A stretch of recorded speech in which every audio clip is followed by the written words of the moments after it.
Meanwhile, Chinese President Xi Jinping is expected to meet today with Russian leader Vladimir Putin in Uzbekistan. That's their first meeting since Moscow invaded Ukraine. The summit meant to signal the strength of the relationship between the two countries. Putin plans also to meet with some other heads of state, including those of India, Pakistan, Turkey, and Iran. But according to the Kremlin, the meeting with Xi is, quote, of particular importance. Joining us now, National Security Council Coordinator for Strategic Communications at the White House, retired Rear Admiral John Kirby. Admiral Kirby, thanks for being with us this morning.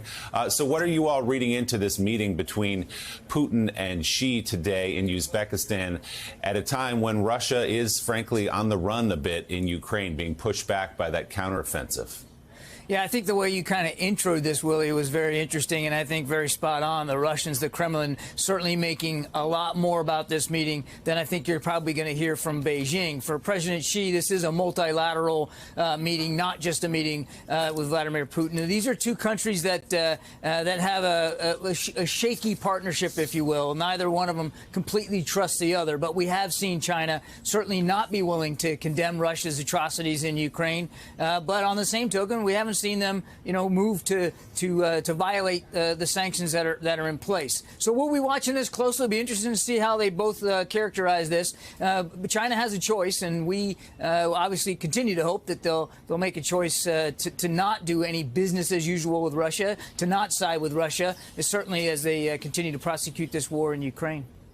Well, in some ways, Admiral, China is making a choice today by having Xi stand next to Vladimir Putin at a time when you said, sure, as you say, the Russian government has committed atrocities and war crimes for the last 7 months. So just as a strategic question, why would President Xi want to appear with Putin at this moment in history? Yeah, again, I won't speak for President Xi or what his motivations are. I mean, clearly Russia and China are aligned on certain issues, such as violating the norms of the rules-based international order and certainly trying to align themselves against what they believe are the West's interest in preserving that order, particularly the United States. And they both have been very, very public and open about their dislike of American leadership around the world. So I think maybe part of this could be that he wants the optic that he's a strong man and he's willing to stand up against what American national security interests represent around the world for our allies and partners. But again, we've said this before. China has a choice to make, and we obviously don't believe that this is the time to be doing business as usual with Russia, to be standing up next to Mr. Putin, to be even tacitly supporting his war in Ukraine. Yeah, I want to talk more about the meeting, Admiral, but I'm curious in terms of the war in Ukraine as it drags on, these gains being made on the part of Ukrainians. How extraordinary is it that Ukraine is reclaiming territory? Is Crimea in the cards? Will they have what they need?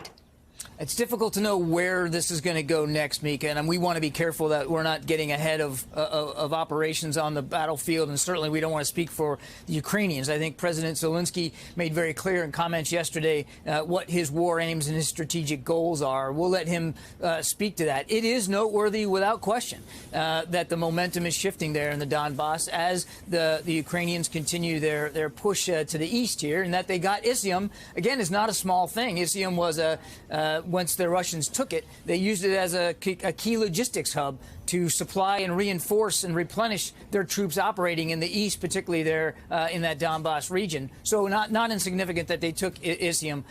There's also another counteroffensive, as you know, going on down south, and that one has made some incremental gains, nothing as dramatic as what we saw there east of Kharkiv. So again, this is, these operations have been planned for weeks, and of course, United States and Western support in terms of security assistance, the weapons, the capabilities, the tools that have been given to Ukraine have obviously played a major role, major hand here in helping the Ukrainians achieve this level of success.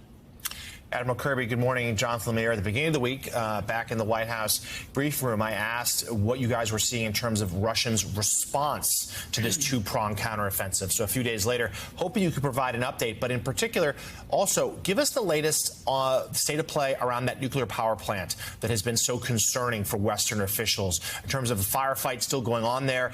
Give us the sense, how much danger are you seeing?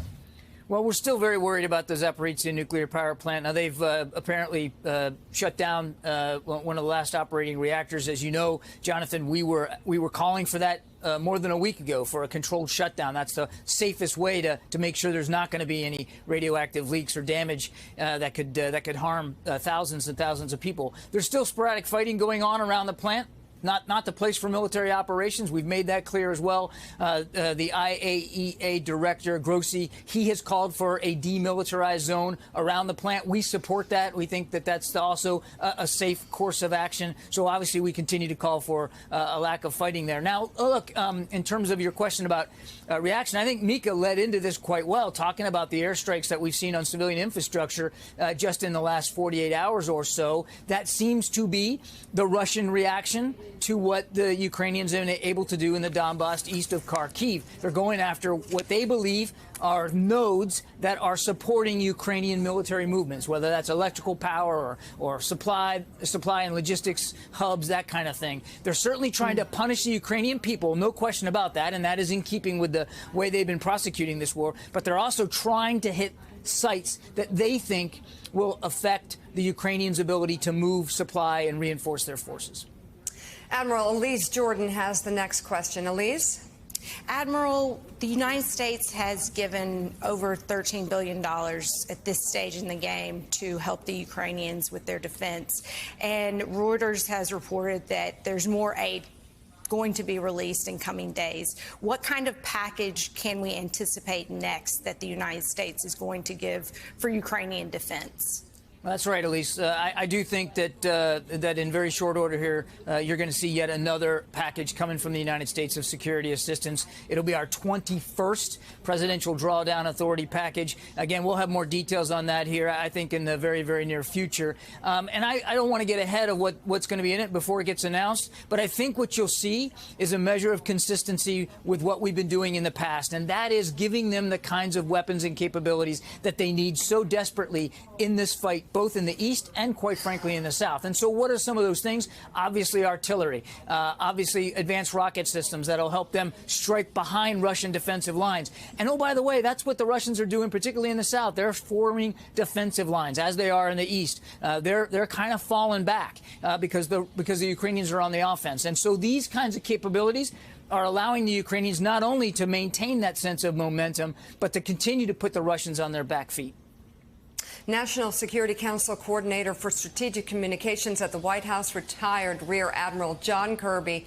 Thank you, as always, for coming on the show this morning.